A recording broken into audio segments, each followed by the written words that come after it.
All right, deep divers, welcome back. You ready for another deep dive? Always. Awesome. Today, we're tackling a topic that's, well, it's fascinating. Oh, yeah. But also a bit heavy. Yeah. It's transitional justice. Basically how a country moves forward after some really bad stuff went down. Exactly, like human rights abuses? Yeah, so it's like, okay, that was awful, now what? How do you even begin to heal from something like that? It's a tough question. It is, and for our deep dive today, we're looking at two totally contrasting examples, Taiwan and China. Interesting. Yeah, so both of these places experienced these incredibly traumatic events in the 20th century. In Taiwan, you had the 228 incident in 1947. And then in China, the Tiananmen Square protests in 1989. Both brutal crackdowns. Oh, absolutely. Tons of people killed or injured. Yeah, it's hard to even imagine going through something like that. Right. And it left these deep scars on society. Definitely. But here's where it gets really interesting. After these events, Taiwan and China took drastically different paths. Taiwan, over time, transitioned from this authoritarian regime to a full-on democracy. A full-on democracy. Yeah. Wow. Whereas China, well... They kind of doubled down. They doubled down. On that authoritarian control. Yeah. Silencing dissent wherever they could find it. Exactly. It's like they were at this crossroads. Right. And they each chose the opposite direction. It is fascinating how different their paths were. It really is. Yeah. And that's what we're going to unpack today. Yeah. Right? Why did one succeed while the other didn't? What were the, secret ingredients? Right, or maybe the missing ones. Yeah, the missing ingredients. And thankfully, you've given me a ton of sources to dig through. Oh, yeah. We've got to try to answer this. Academic papers, historical accounts. Even some economic analysis. It's going to be a wild ride. It is. It's going to be fun. Okay, so before we get into the nitty-gritty, let's set the scene for our listeners. Yeah, all right. It's 1947. We're in Taiwan. Okay. Imagine the island just got out from under Japanese rule after World War II. Yeah. Tensions are high. People are frustrated. Oh, yeah. The new government, the Kuomintang, isn't exactly living up to expectations. Not at all. Corruption, economic hardship, you name it. Yeah. It all boils over into this massive uprising. Right. And then fast forward to 1989, China. Okay. The country's going through these massive economic reforms. Things are changing rapidly. Super rapidly, but there's this growing gap between the rich and the poor. Right. People are feeling left behind. Yeah. And they're yearning for more freedom, more say in how things are run. They want a voice. They want a voice. Yeah. So you had these students, workers, intellectuals, all coming together in Tiananmen Square. Calling for a political reform. It was incredible. It really was this incredible display of courage and hope. Yeah, and sadly, both of these uprisings, as we know, were met with violence. The 228 incident resulted in thousands of deaths. Thousands? And Tiananmen Square. A symbol of the Chinese government's iron fist. A real turning point. Absolutely. And in the aftermath, this is where their paths diverge. Taiwan. Slowly. And I mean slowly. Very slow. Starts to move towards democracy. Yeah. Decades of reforms, activism. A lot of push and pull. A lot of push and pull. Yeah, well, China... Like we said, clamped down even harder. They clamped down. It's a stark contrast. So stark. So what on earth explains this difference? Right. It's not like either nation started out as a paradise of freedom and justice. No, not at all. So what happened? What did happen? Well... The sources we have point to this whole web of factors, both internal things happening within each country and external pressures. From the outside world. From the outside world. Okay. It's not a simple answer. It's complicated. It's complicated. Yeah, well, let's untangle this web then. Where should we start? Well, let's look at internal dynamics first. Oh, okay. One key difference that jumped out is the social structure. Okay. In Taiwan, you saw the rise of a middle class. The middle class. Fueled by rapid economic growth. Ah, yes, the middle class, always causing a ruckus. I'm kidding. But seriously, how did that impact things? Well, they weren't just content with getting by. Yeah. They wanted a voice. They wanted to participate in decision-making. Okay. They started demanding more political rights and freedoms. Okay. And this put immense pressure on the government to change. That makes sense. Yeah. if you have a lot of people who are doing relatively well economically, they're not going to just sit back and let an authoritarian government call all the shots. Exactly. They're going to want to say in how their taxes are spent, how their kids are educated, all that stuff. Precisely. Okay. But in China, you didn't see that same robust middle class develop in the same way.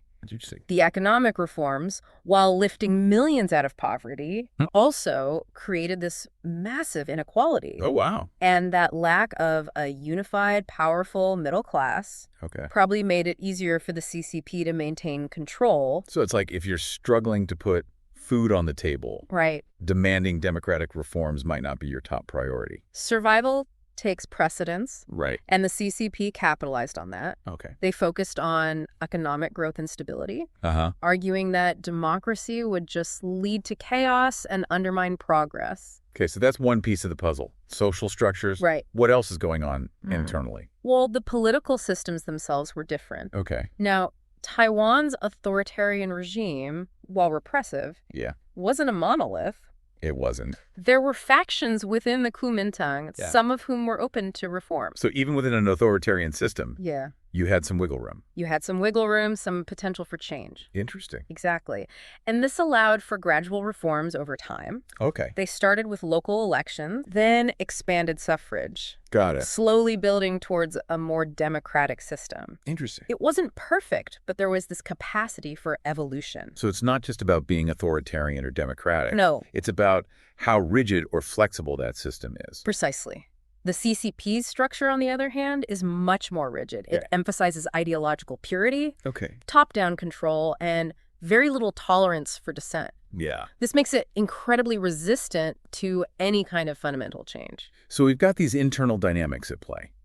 Different social structures, different political systems. Right. But what about the outside world? Did that have any impact? Absolutely. External pressure played a huge role. Okay. Especially in Taiwan's case. Okay. You had the United States and other Western countries actively supporting democratization efforts there. So Taiwan had a cheering section, while China was kind of on its own. Pretty much. It was the Cold War, remember?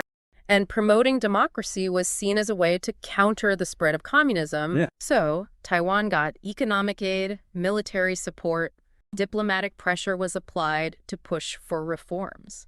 Interesting how geopolitics can shape a country's destiny like that. Yeah. You're telling me that if it wasn't for the Cold War?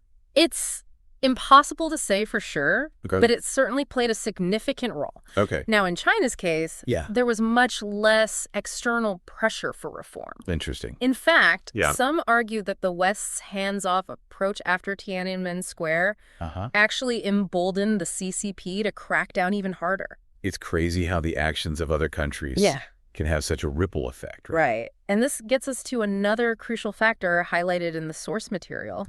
Popular movements. How did the people themselves push for change? Or were they effectively silenced? Or silenced, right. In Taiwan, the demands for democracy were pretty unified. You had this broad coalition of students, intellectuals, middle-class folks, all pushing for the same thing.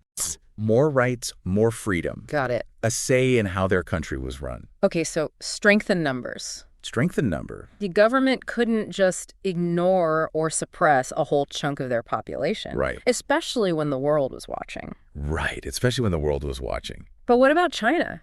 Yeah. Wasn't Tiananmen Square a massive protest? It was, but the demands were more fractured. Okay. Students wanted political reform. Workers wanted better economic conditions. Okay. And intellectuals had their own visions of more open society. Got it. There wasn't this clear, unified message or leadership, which made it easier for the government to divide and conquer. Well, it's like herding cats. Exactly. You need a clear goal, a strong leader. You need focus. Otherwise, everyone just scatters when the going gets tough. Exactly. Yeah. And that lack of unity, unfortunately, played into the CCP's hands. Yeah. They were able to paint the protests as this chaotic threat to stability, justifying their brutal crackdown. Yeah. This is heavy stuff. It is. It's amazing how these seemingly small differences, social structures, political systems, external pressure, even the nature of the protests themselves can have such a massive impact on a country's trajectory. It really highlights how complex these transitions are.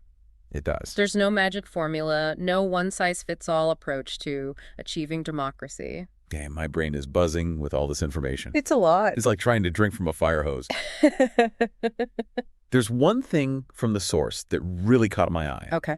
The role of education. Education, yeah. It mentions how Taiwan's focus on education played a crucial role in fostering a more informed and engaged citizenry. Yes. Education is a fascinating angle. It is. Think about it. For a democracy to work, yeah, you need citizens who can think critically, right, who can understand complex issues, who can hold their leaders accountable. Yeah. And education lays the foundation for all of that. So it's like smarter citizens equal a better chance at democracy. It seems to be a key ingredient, yes. Okay. And the source provides some compelling examples. Oh, okay. Taiwan invested heavily in public education, promoting critical thinking and civic engagement. Okay. They even incorporated democratic principles into the curriculum. Wow, that's pretty forward-thinking. Yeah. They were literally teaching kids how to be good citizens in a democracy. Exactly. So what was happening in China on the education front? Well, it's a different story. Okay. The CCP has always maintained tight control over information and education. Think strict censorship. Okay. A curriculum designed to promote loyalty to the party. Got it. Very little space for critical thinking or dissent. Okay. They're basically creating an environment where people are discouraged from questioning the status quo. That's kind of scary. It is a bit. It's like they're molding people into obedient followers rather than independent thinkers. Yeah. But does it really work? Yeah. I mean, can you really control what people think? Right. Especially in the age of the internet? It's a debate, for sure. Yeah. Some experts argue that this kind of control is unsustainable in the long run. Okay. People are naturally curious. They crave information. Right. And they'll find ways to access it. Yeah. Even if it's forbidden. Like that saying, you can't keep a good idea down. Exactly. Yeah. But others argue that the CCP has become quite sophisticated in its methods of control. Okay. They've built this vast surveillance apparatus. Oh, wow. They're using technology to censor and manipulate information online. Wow. And they've created a culture of fear where speaking out can have serious consequences. Something like a constant battle, right? Yeah. Between the forces of control and the human desire for freedom and knowledge. Precisely. And the outcome of that battle is still uncertain. Very uncertain. Okay, so we've laid out a lot of groundwork here. We have. We've talked about internal dynamics, external pressures. Yep. The role of popular movements. Right. And even the impact of education. Yeah. But I'm ready to get into the really juicy stuff. Yeah. The big debates. Bring it on. Let's get controversial. All right, first up. Does economic development automatically lead to political liberalization? The million-dollar question. It is. And honestly, the sources present compelling arguments on both sides. Okay. There's no easy answer. Well, lay it on me. All right. Give me the pros and cons. Okay, so on one hand, Okay. you have this theory called modernization theory, Modernization theory. which argues that economic development creates conditions that are ripe for democracy. So as countries get richer, Right. people get more educated, they have more leisure time, Yeah. they start demanding a say in how things are run. And exactly. They want their rights protected. Okay. They want a voice in government. They want to hold their leaders accountable. Yeah. And this creates pressure for political reform. So it's like, hey, we're the ones making all this money. Right. We should have a say in how it's spent.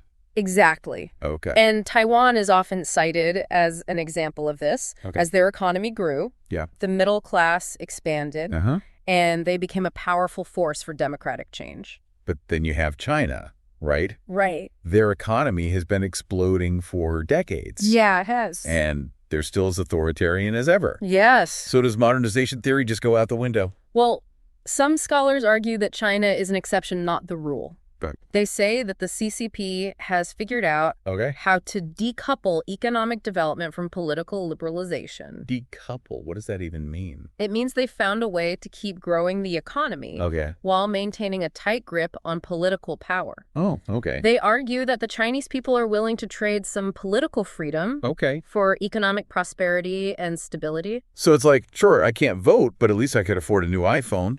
It's a bit cynical. Yeah.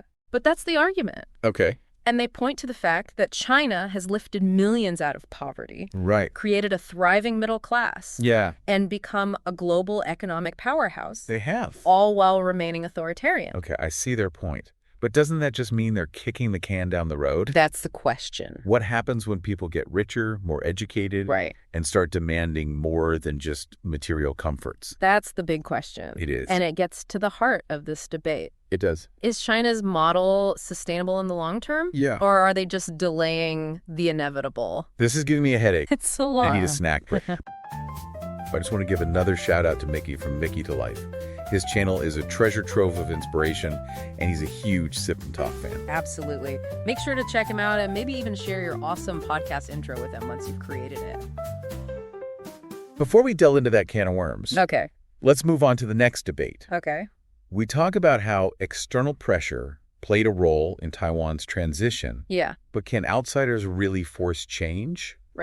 Or is it ultimately up to the people within the country?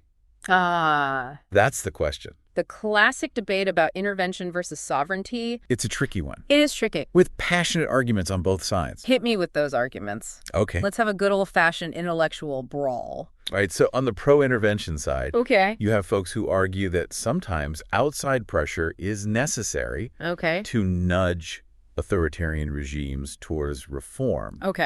They point to examples like South Africa, where international sanctions played a role in ending apartheid.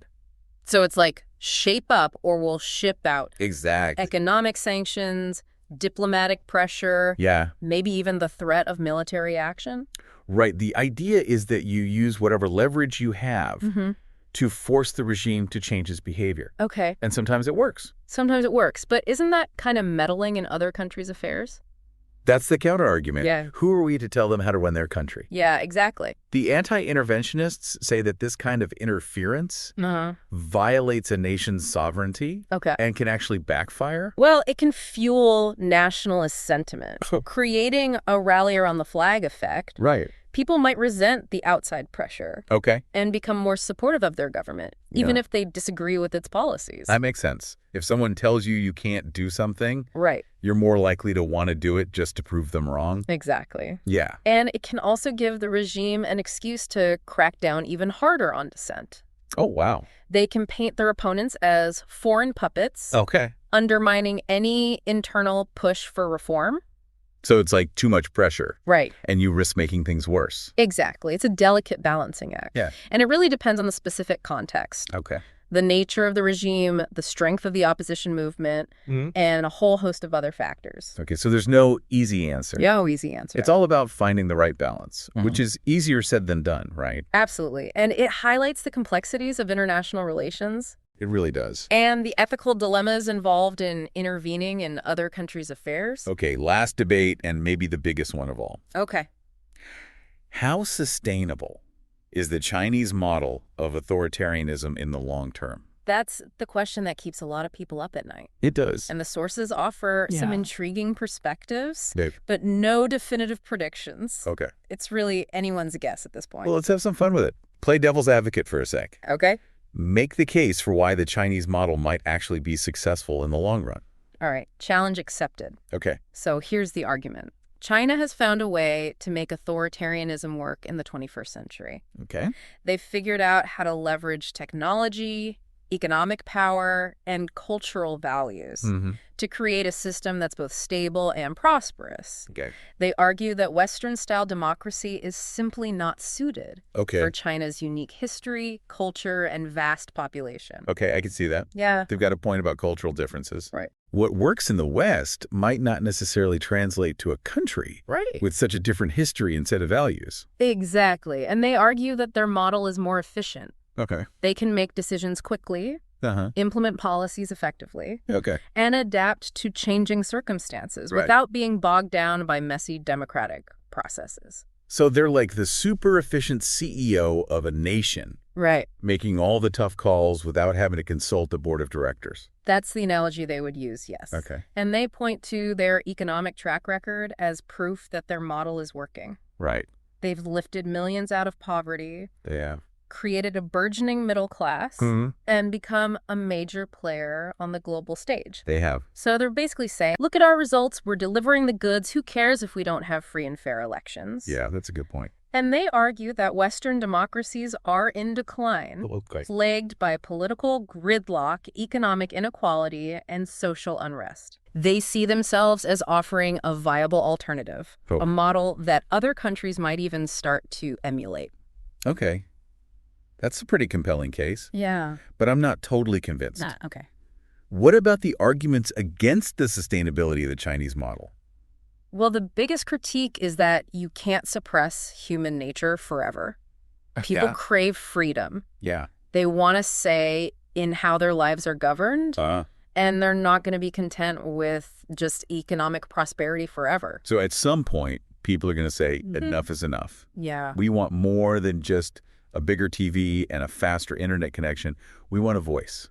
Exactly. And that's already starting to happen. It is. You see it in the growing number of human rights lawyers, activists, and dissidents who are speaking out against the government despite the risks. So there's this underlying tension, this pressure building up beneath the surface. Right. And the other big critique is that the Chinese model is inherently brittle. Okay. It relies on this constant suppression of dissent. Okay. This tight control over information and the media. It's like a pressure cooker. Exactly. And at some point, that pressure has to be released or the whole thing explodes. Exactly. So it's not a matter of if, but when. That's the big question. It is. And no one has a crystal ball. Right. It's possible that the CCP can adapt. Okay. That they can find ways to address people's grievances and maintain stability. But it's also possible that the system will eventually buckle under the weight of its own contradictions. Man, this is heavy stuff. It is. I need a drink after all this. It's a lot to process. Yeah, but it's important to grapple with these questions. It is. Understanding the factors that shape transitions from authoritarianism is crucial. Absolutely. Not just for academics. Right. But for all of us. It helps us understand the world around us. Yeah. The challenges different countries are facing and the possibilities for change. Absolutely. And it reminds us that the fight for freedom and democracy is ongoing.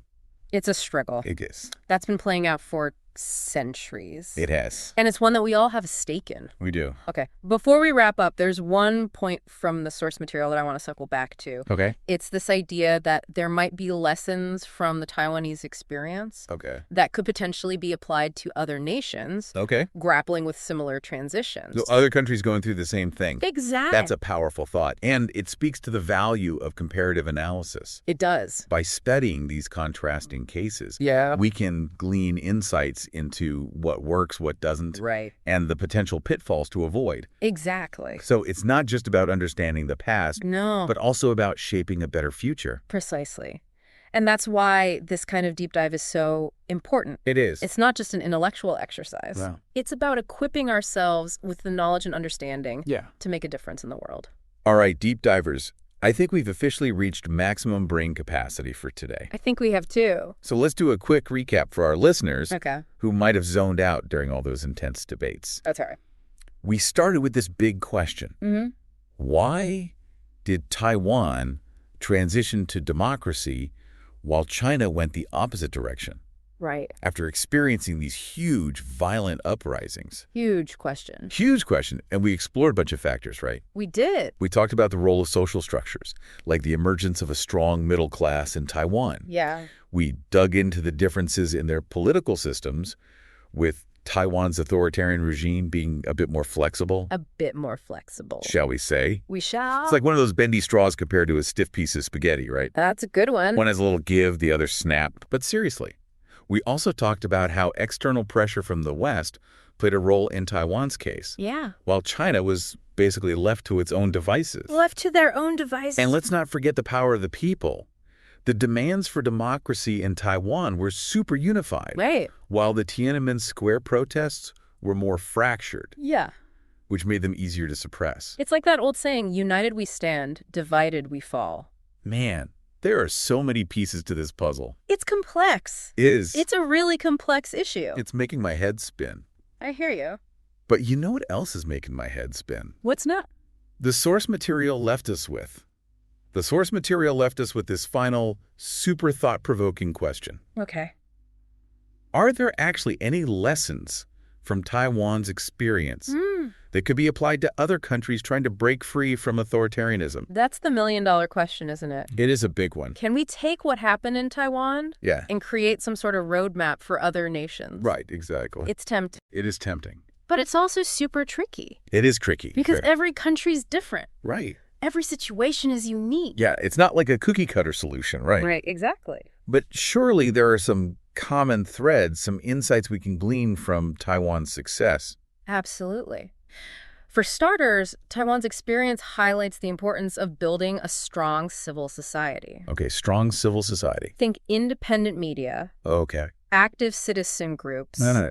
And a culture where people feel empowered to speak their minds. So it's like having this network of engaged citizens. Right. Not just waiting for the government to do everything. Right. But actively participating, holding leaders accountable, making their voices heard. Exactly. And education is crucial, too. Education. Taiwan invested heavily in public education, fostering critical thinking and civic engagement. Yeah. They didn't just teach kids facts. Right. They taught them how to be active, informed citizens in a democracy. Yeah, it's like giving people the tools to not just exist in a system, but to understand it, question it, and ultimately shape it.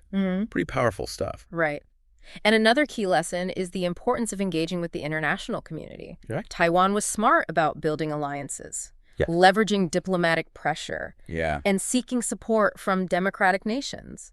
They knew they couldn't do it alone. Right. So they reached out, built bridges, found allies who shared their values.